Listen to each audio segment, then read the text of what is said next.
أعوذ بالله من الشيطان الرجيم.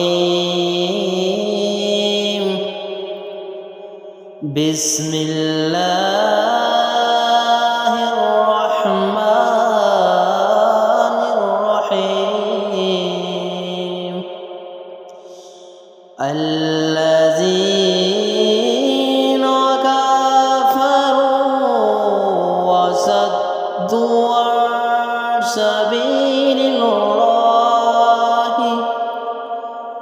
سبيل الله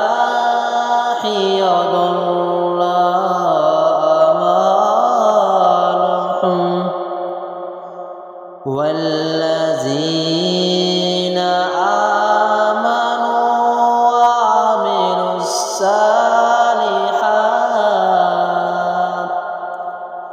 وعملوا الصالحات وآمنوا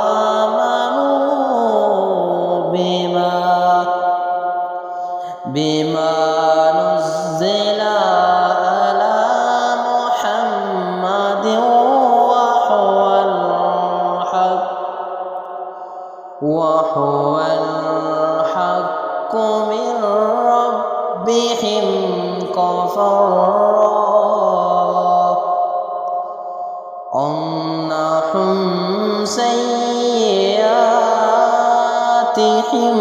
وأصلاب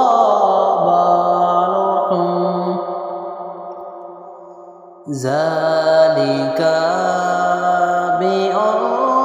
الذين كفروا اتبعوا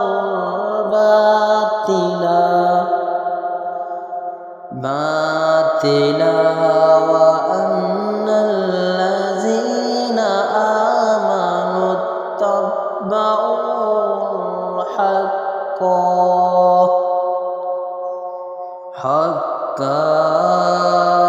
من ربهم كذلك يضرب الله للناس أمثالهم فإذا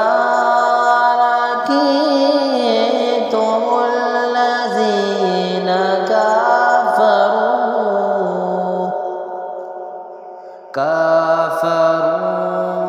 فضرب الرقاب حتى إذا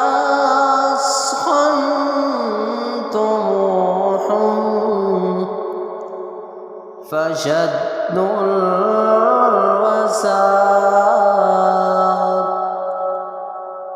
فإما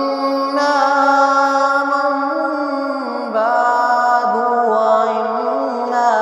في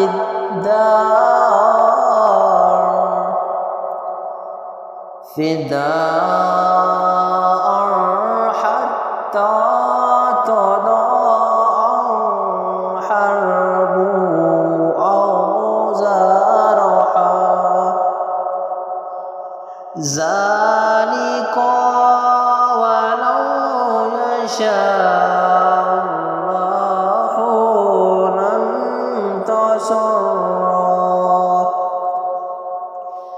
لانتصر منهم ولكن ليبلو بعضكم ببعض والذين قتلوا في